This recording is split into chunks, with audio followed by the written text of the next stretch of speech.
Aprende a estacionarte bien. Hace alrededor de 10 años, trabajaba para un pequeño ferrocarril industrial en mi ciudad, el cual atendía a unas 15 empresas diferentes a lo largo de los muelles. Para llegar a ellos desde el patio donde recogíamos los vagones entrantes, teníamos que recorrer 2 millas de vías callejeras que se extendían justo en el medio de una pequeña calle. A lo largo de un lado de la calle habían varios bares, mientras que del otro lado estaba un río. Debido a las regulaciones de la ciudad, solo podíamos operar a lo largo de este tramo de vías durante horas específicas, generalmente desde las 11 de la noche hasta aproximadamente las 5 de la mañana. Sin embargo, dado que los bares estaban abiertos en ese momento, teníamos que avanzar muy lentamente. Cada noche que pasaba por esa calle, solía haber 2 o 3 personas que se habían estacionado demasiado cerca de las vías, lo que me obligaba a pedirles que se movieran.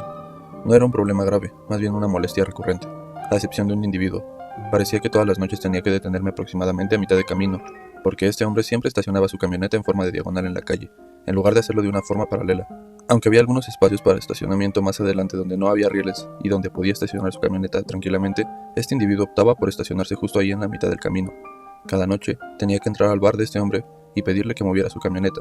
La mayoría de las veces le llevaba unos 30 minutos o una hora para salir y mover su vehículo. Esto significaba, por supuesto, que estaba perdiendo el tiempo que necesitaba para cumplir con mi trabajo. Después de meses de esta situación, finalmente decidí que ya era suficiente, así que opté por solicitar el remolque de la camioneta. Bueno, eso no salió como esperaba ciertamente. Resulta que el individuo tenía alguna conexión con la ciudad o la oficina del alcalde, o algún amigo en una de ellas, lo que me impedía que remolcaran su camioneta. Creo que esperé allí al menos una hora antes de que finalmente saliera y moviera su coche. Incluso se dio el lujo de mostrarme el dedo mientras se iba. En ese momento decidí que no solo estaba completamente harto de ese individuo, sino que, si surgía la oportunidad, le enseñaría una lección que no olvidaría fácilmente. Nada físico en sí, solo una lección aprendida de manera difícil. Un par de noches después, me encontré bajando por las vías con media docena de pesados vagones, cargados con una máquina destinada a los muelles. Al doblar la curva y aproximadamente el lugar donde el individuo solía estacionarse, apliqué suavemente los frenos independientes de la locomotora. Esto disminuiría la velocidad del pesado tren, pero no lo suficiente como para detenerlo bruscamente, al menos no tan rápido. Esperé hasta el último momento tocando la bocina y aplicando los frenos completos. Luego de esto, noté que hubo un fuerte golpe, sonidos de metal rasgándose mientras el tren simplemente empujaba la camioneta fuera del camino, arrancándole la caja en el proceso. Eso no pasó desapercibido, ya que una multitud había comenzado a congregarse frente al bar cuando escucharon venir el tren. Me quedé en una cabina, llamando a la central y avisando que había golpeado un automóvil estacionado y que necesitaban enviar a la policía y una grúa a mi ubicación. Mientras tanto, podía escuchar a este tipo gritando. Lo escuché diciendo cómo me iba a meter a la cárcel, me iba a demandar, a la compañía y todo tipo de cosas, bloqueando las puertas. Opté por simplemente esperar en la cabina que llegaran los policías. Eventualmente ellos aparecieron y comenzaron a tomar declaraciones. Expliqué el problema, señalando que no podía, pero no habría sido una buena idea simplemente pisar los frenos debido a la carga que llevaba. Era muy peligroso hacerlo, y que la única razón por la que golpeé la camioneta fue porque estaba estacionada incorrectamente. Informé que previamente se le había advertido al individuo sobre la posibilidad de que ocurriera algo así, y él había ignorado estas advertencias muchas veces. El hombre, por su parte, estaba simplemente furioso, saltando de un lado a otro, gritándole a los policías y completamente alterado. Al final, recibió una multa por estacionarse mal, obstruir el paso de un tren, y su camioneta quedó destrozada y él tuvo que pagar por ello.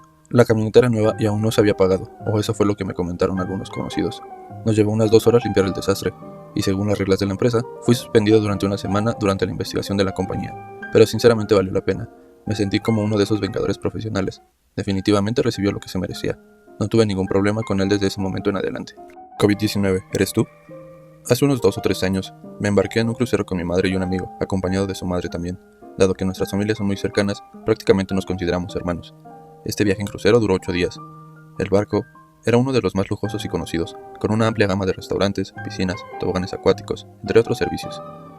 Tenía una capacidad para más de 3.000 pasajeros. En el segundo día, nuestros padres entablaron amistad con otro grupo de familias y decidimos pasar el día juntos.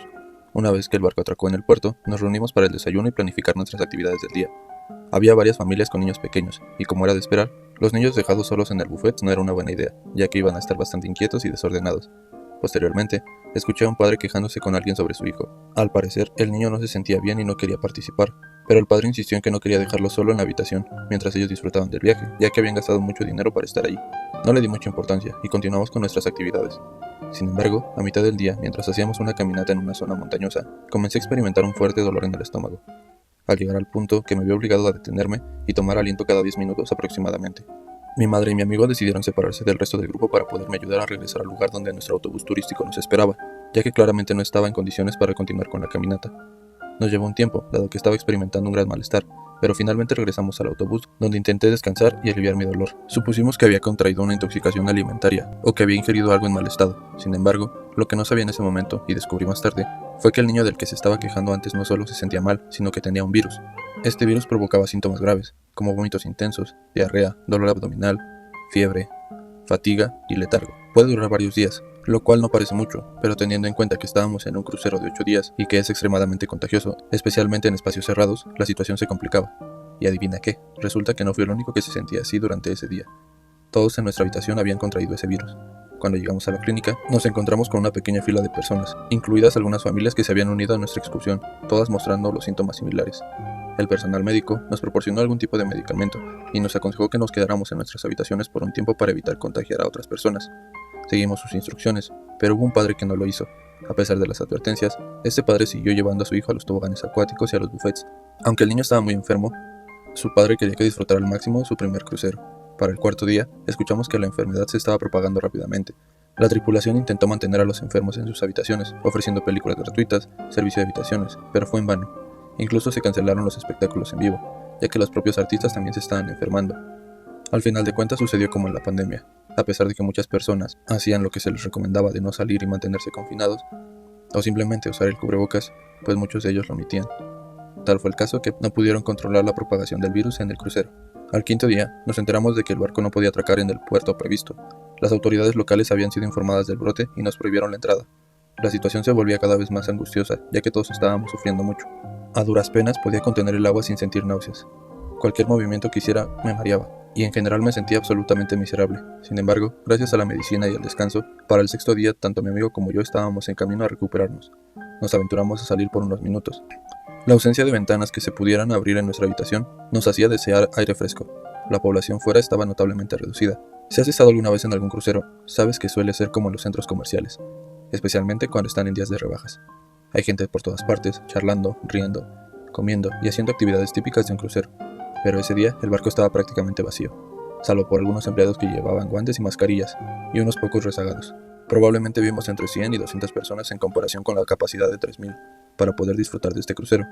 Los padres que querían disfrutar del viaje permitieron que su hijo propagara el virus a casi todos en el barco. Dado que no existía una vacuna, prácticamente nadie podría considerarse a salvo. Además, los cruceros suelen tener a muchos ancianos jubilados con sistemas inmunológicos más débiles. No solo arruinó las vacaciones de todos, sino que también puso a las personas en riesgo real. Creo que, si hubieran sabido que su hijo estaba enfermo, no deberían haberlo permitido abordar en el barco, ya que existen regulaciones sobre llevar enfermedades contagiosas a un entorno cerrado. La lección de esta historia es que no deberías de llevar a tus hijos enfermos de vacaciones. Y si esto es inevitable, al menos manténlos en una habitación para que se recuperen en lugar de contagiar a los demás. Es mejor para todos, incluido para los propios niños. Por alguna razón, me hace pensar en un juego que solía tener en mi teléfono, donde prácticamente tú podías ser un virus y tenías que contagiar a todo el mundo. Si alguna vez lo has jugado, sabes que el objetivo es infectar a todos. ¿Cómo te defenderías de un bravucón? Esta historia tuvo lugar cerca del final de la preparatoria, cuando la mayoría de mis compañeros y yo nos estábamos preocupando sobre las opciones para nuestro futuro. Había un chico que nos molestaba a mis amigos y a mí. A él lo llamaremos Daniel. Él había estado hostigándome durante aproximadamente 3 años, pero yo tenía demasiado miedo como para tomar medidas al respecto. Llegó un punto en el que estaba preparado para tomar represalias contra este chico. Afortunadamente, era amigo de su hermana. A ella la llamaremos Jime. Los padres de Jime y Daniel se habían divorciado 4 años antes de este incidente, pero Jime aún mantenía contacto con su hermana, que vivía con Daniel y con su madre. Ella sentía un fuerte resentimiento contra Daniel, lo que significaba que estaba completamente a favor del plan que habíamos ideado para vengarnos. Ella y yo sabíamos dónde solía pasar el tiempo Daniel casi todos los días en la escuela, así que le pedí a Jime que se ubicara en un punto desde donde pudiera grabarme acercándome a él, ya que este lugar no estaba cubierto por las cámaras de la escuela. Ese era el plan. Prácticamente Daniel se me acercaría, principalmente empujándome y pateándome.